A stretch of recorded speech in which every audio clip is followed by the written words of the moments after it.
Hello friends, मैं पूजा और आप देख रहे हैं पूजा बुटीक। आज की इस खास वीडियो में हम बात करेंगे सिलाई के बारे में। एक सिलाई में फिनिशिंग कैसे लेके आए एक प्रोफेशनल तरीके से। उसके लिए सबसे ज़रूरी क्या होती हैं वो आज मैं आपसे बात करेंगे कि क्या क्या चीज़ें उसमें ज़रूरी होती हैं। पहला होता है आयरन। आयरन मतलब कपड़ा जब भी हम कोई फैब्रिक की या मतलब कटिंग कर रहे होते हैं, सूट की कटिंग कर रहे होते हैं, तो उसमें आपने देखा होगा कि सलवट काफ़ी होते हैं। तो आप सलवट होती है तो आप उसकी कटिंग ठीक ढंग से नहीं कर पाएंगे, ना ही निशान लग पाएंगे। और सबसे पहले क्या करें कि आप उस कपड़े को आयरन कर लीजिए। जब आप उस कपड़े को आयरन कर लेंगी तो वो क्या होगा, कपड़े में एकदम से फिनिशिंग आ जाएगी और सिलाई और निशान प्रॉपर तरीके से लग पाएंगे और एक बढ़िया सिलाई कर पाएंगे। और नंबर टू आता है चाक।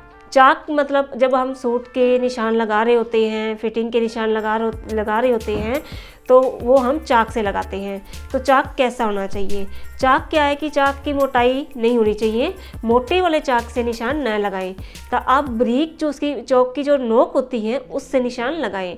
जितना बारीक आप निशान लगाएंगे वो प्रॉपर निशान, उस पर सिलाई भी पूरी प्रॉपर लगेगी। और अगर आप मोटे साइड की तरफ से आप निशान लगाते हैं तो आपको क्या होता है कि थोड़ा थोड़ा वो सूट की फिटिंग नहीं रह पाती है। आपको पता नहीं चलेगा कि मोटा चाक है तो आपको सिलाई उसकी मतलब किस तरफ से लगानी है, कि उस मोटाई के इस तरफ लगानी है या उस तरफ लगानी है।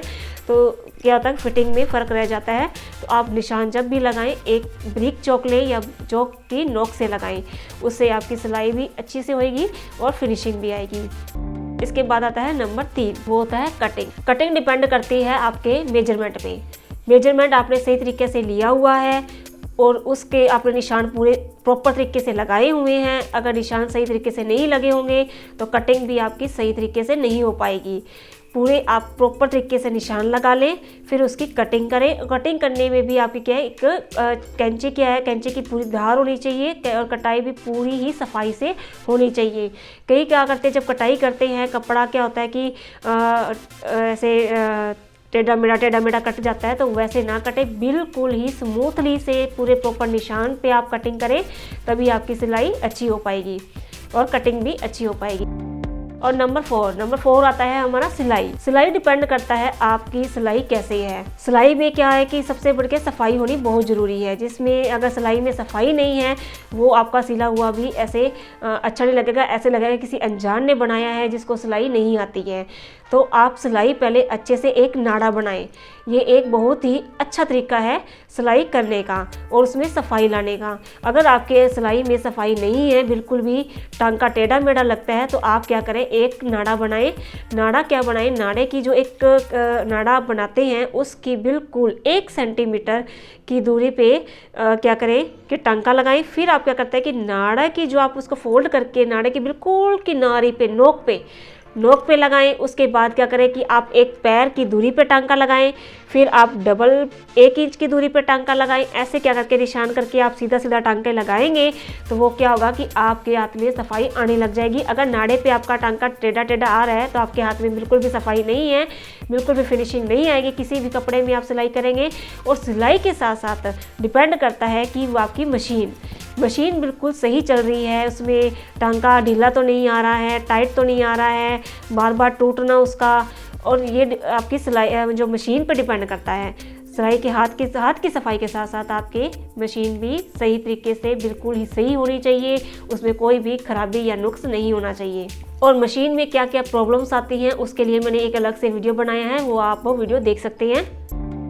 अब बढ़ते हैं 5वें पॉइंट्स की ओर, जो कि बहुत ही खास है, जो कि सिलाई और कटाई दोनों पर डिपेंड करती है। आपकी अगर सिलाई और कटाई दोनों बहुत ही अच्छी है तो आप बहुत ही अच्छे तरीके से सिलाई और कटाई कर पाएंगे। अगर आपकी कटाई और सिलाई अच्छी नहीं है, सिलाई में सफाई नहीं है, कटाई में भी सफाई नहीं है, आप प्रॉपर तरीके से निशान नहीं लगा पा रहे हैं और मेजरमेंट निकालने का जो तरीका है वो भी आपका सही नहीं है, तो वो सही नहीं होगा तो आपका निशान भी सही नहीं लग पाएगा। निशान सही नहीं लग पाएंगे तो आपकी क्या सिलाई वो फिटिंग भी नहीं अच्छी हो पाएगी। और सिलाई डिपेंड करती है कि आपके हाथ में सफाई कितनी है। तो ये दोनों बहुत ही खास है सिलाई के लिए, एक प्रोफेशनल सिलाई सीखने के लिए।